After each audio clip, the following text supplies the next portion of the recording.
What would happen if every injury suffered by a player in Football Manager was potentially career-ending? Things would get a little bit ridiculous, right? Well, yeah. So that's exactly what we've done in today's video. Come on. Welcome to a Football Manager world where players that receive injuries, such as Mahmoud Dahoud here, who plays for Brighton, are out for, well, he's out for 3 years after he suffered an arrow to the knee. Suffered during a match on the 26th of August. Pretty nasty, right? Well, this ridiculousness is likely to lead to more ridiculousness as players begin to drop like flies. We're going to go month by month during the season, keeping an eye on my team, Liverpool, and seeing just how disruptive this ridiculous database can actually be. It should be a fun one, right? Let's go and check out our squad and see if we've had any horrible injuries after the start of the season. Okay, so far, we look actually pretty good. We are Liverpool manager here. Now, obviously, I'm not taking this one too seriously, but I do want to follow one team in particular because I want to sort of track the effect that all of these injuries are going to have. Now, I had a quick look. There are some other injuries to other teams. Well, Liverpool, we've been very lucky so far. We have a clean bill of health at this moment here. Even Thiago is fit at this stage, although he did previously have injuries. If you go to his history, he did have a hip injury from that slippy tunnel again, and also did have torn knee ligaments as a result of his peloton, I think. But all of those are in the past. At the moment, we're looking good. And after our first few games, 3 games played, 2 wins and a draw, we're looking all right in the league table. The aim is, can we manage the injuries which are surely likely to come and still try and win this league? I don't know. Let's go a month further forward and just sort of see what happens. And before we do jump that month forward, a quick plea from me to please subscribe to the channel as we aim for 100,000 subscribers. We are on like 86,000 now. We're pretty close. We're getting there step by step. And I appreciate you guys being here and watching. If you enjoy this type of thing, let me know what you want to see in the future in a comment down below. We can be as silly as a video like this one or as serious as the long-term saves that we sometimes do as well. I want to know your ideas. Let's get back into this ridiculous video. All right, here we are at the end of September. So we've gone a month further forward now, and I'm now really wondering what the injury situation is going to look like. We're 4th in the league, so it's going okay. Villa are top.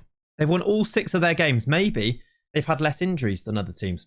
Who knows? Everton are rock bottom. They are on -6. This is back on an old database, so they've got their points deducted. Same as Forest, although Forest, even with 4 points deducted, are doing quite well, actually. They're up in 12th.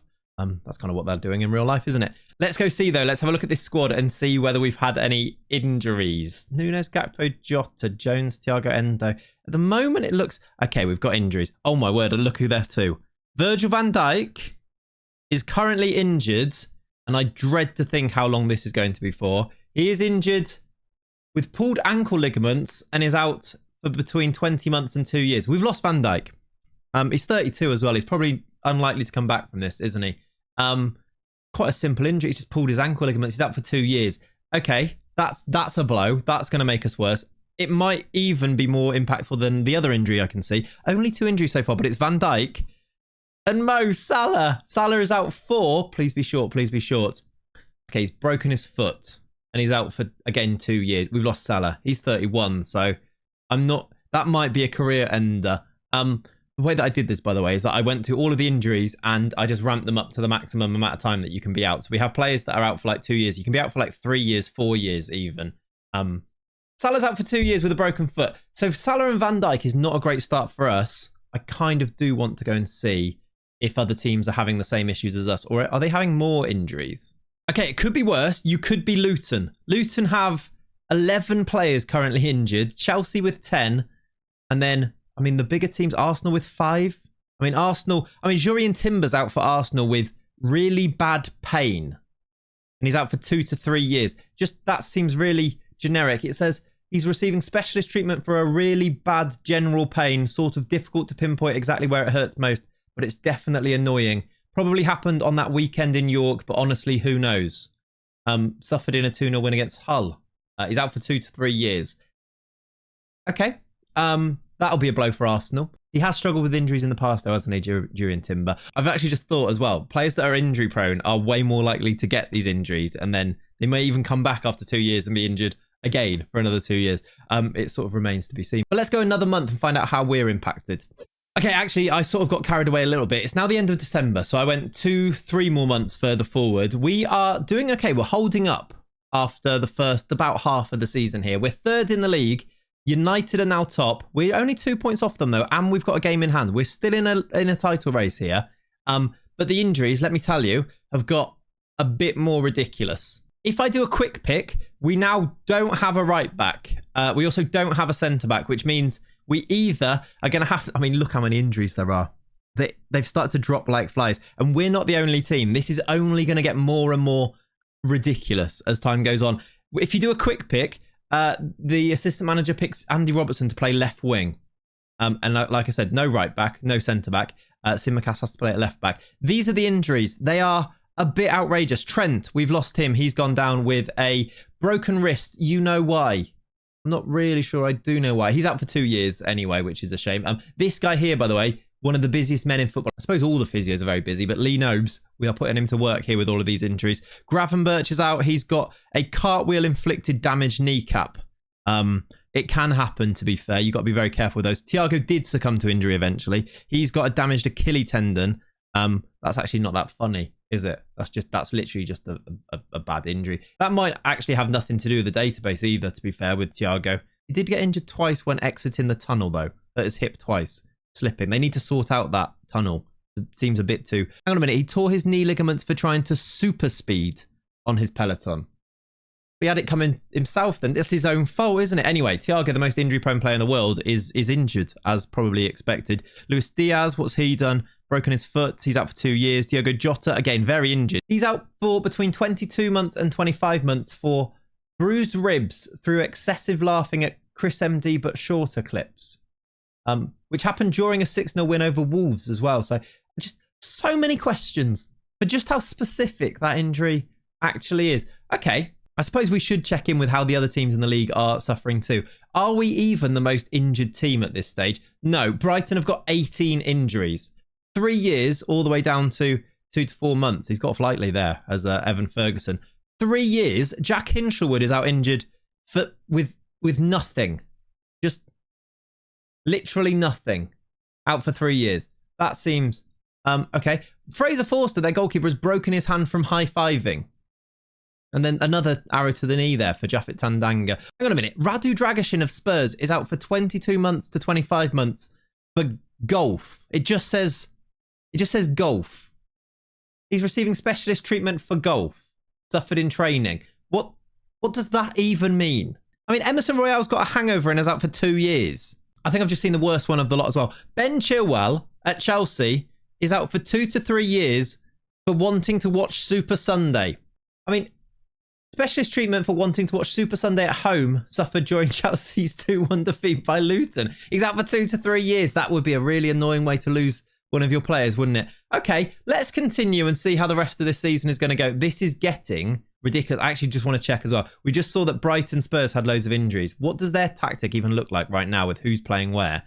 I mean, to be fair, other than players like Sayers, Lyons, Foster, Ashcroft, and other than like Maguire in goal, who could also be my sidekick in a remake of the Harry Potter films, they actually look kind of like... They look quite strong in their attacking players, don't they? They do have a lot of injuries, as mentioned before, though. James Maddison's just not getting picked, even though he's not injured, which that must be disappointing for him. Anyway, let's continue. Let's go a few more months. I wonder if teams will buy players in January to replenish their stock of players, or will other teams around the world also be suffering from these injuries? I suppose that's probably the case, isn't it? Let's go until like March or something. Okay, at the end of March, we've fallen off a little bit. We're now 5th in the league. We've got 13 injuries at the moment. One of them, or a newer one that we've just had, is Dominic Szoboszlai, who's got pins and needles, but really bad. He's out for up to 25 months with that one. Cody Gakpo and Ryan Gravenberch now have both got cartwheel-inflicted damaged kneecaps. What are they doing? Why are our Dutch players doing so many cartwheels and damaging their kneecaps like this? They're both out for like basically 2 years, which is, it's a shame, isn't it? I mean, Ibrahima Konate, this might be the longest injury ever. He's got a gashed upper leg after a dog jumped up at him in the park. Dog was only being friendly and wanted to say hi, but it did leave a nasty cut. Owner couldn't have been more apologetic, to be fair. Well, I mean, that at least there's that. Out for 2 years. Right.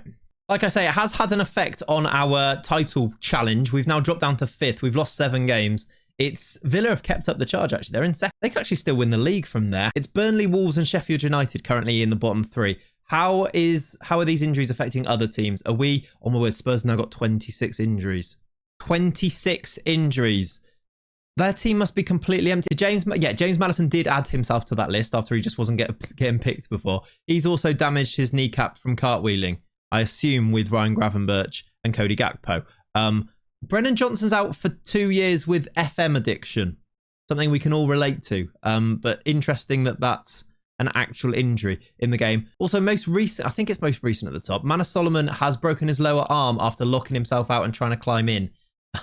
He's had a nightmare, hasn't he? 26 injuries for Spurs, 24 for Brighton, 23 for Newcastle. Who are the luckiest team in the league then with the least injuries in this current climate?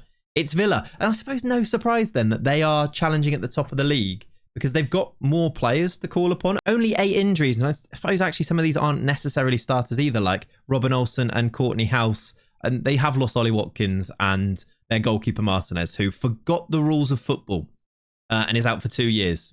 That is a nightmare. He's had a nightmare there. I've just seen as well, Jacob Ramsey is out at the moment for about 2 years for being really full after eating too much fish chips and curry sauce from the chippy. To be fair, that would be one of my reasons why I couldn't play professional football. Guilty. All right, so it's the home straight. 8 games to go. Let's go to the end of the season and find out who wins this silly and ridiculous league. Come on. Okay, so at the end of the season, we have not won the league, as you may well have expected there. We finished 5th, although it was a pretty fine, mighty effort, I'd say. It's Arsenal that have ended up winning the league. I wonder if Villa got themselves some injuries and that kind of made the difference there. Arsenal on 81 points. Actually, it's a low total, but it's still a respectable total, considering I'm not sure many teams. I suppose the same thing's happened to every single team, hasn't it? Erling Haaland, not surprisingly, has finished as top goal scorer. Did he get injured? He is injured, and he's still managed to finish top goal scorer. He's currently receiving treatment for a period of being really scared because he is convinced his house is haunted, which he suffered against Napoli. He's out for 2 years. When did that happen?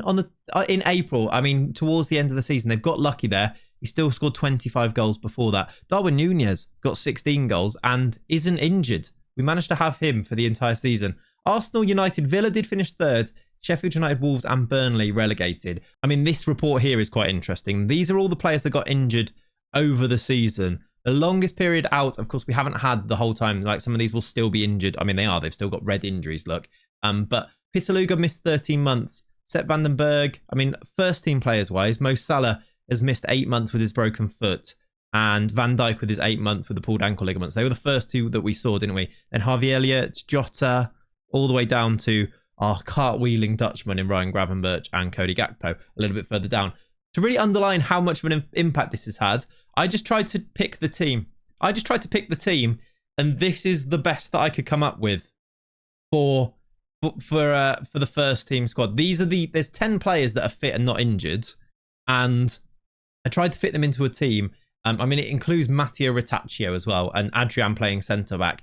The injuries have taken their toll. I will give you that. Having a database where every injury is a career ender, it does have a big impact. This is true. We finished 5th though, and I don't think we've had the most injuries in the league. I want to go to this injury table. 27 for Brighton. They win the injury league table alongside joint winners with Spurs with 27. Also, Newcastle got 26 and Luton with 25. Imagine Luton losing 25 players. No wonder that they finished. They actually avoided relegation. They got 40 points.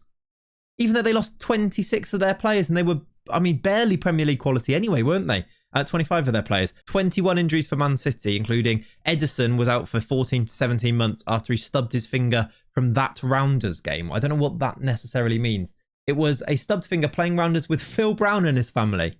Suffered during Man City's 1-0 defeat by Liverpool. So when we were beating them, Edison was playing Rounders with Phil Brown's family and getting a stubbed finger. It can happen. Who were the luckiest team in the league then? It was Manchester United, of course it was. Then Arsenal, of course it was. They only had 12 and 14 injuries respectively. And actually, we only got 14. We probably should have done better, shouldn't we? Considering we only had 2 more than the luckiest team in the league, which was United. United did have like Rafa Varane being injured for 2 years for embarrassment for having a really bad haircut. Yeah, that is really embarrassed. And then Palestri was out for 2 years with a hangover. I feel like sometimes when I've woken up, it's felt like it would be that bad, but never quite ended up being a 2-year hangover. Donny van de Beek had crushed toes. I'm not even going to ask any more questions about that. That, though, is what happens if you make every injury in Football Manager a career ender. It's ridiculous, but it's quite a lot of fun to watch and see what happens. If you want to go and have a play with this database, I'll happily make it available for you. It will be on the Patreon, the Claytron, if you want to call it that. Also, if you do support me over on the Claytron, you get your name at the end of the video like these guys that are about to come up. I appreciate you guys. I also appreciate you guys for watching till the end of the video. What I'd like you to do, if you've watched to the end, I want you to write the most ridiculous injury that you could feasibly imagine being put into Football Manager. Maybe if we make a remake of this, I'll put some of your ideas into that next video. Or I want your ideas for other videos too. Thank you very much for watching though. Have a lovely rest of your day. Subscribe to the channel and I'll catch you next time. Bye-bye. Paper cut. Luca Ashby Hammond was out for 2 years with a paper cut.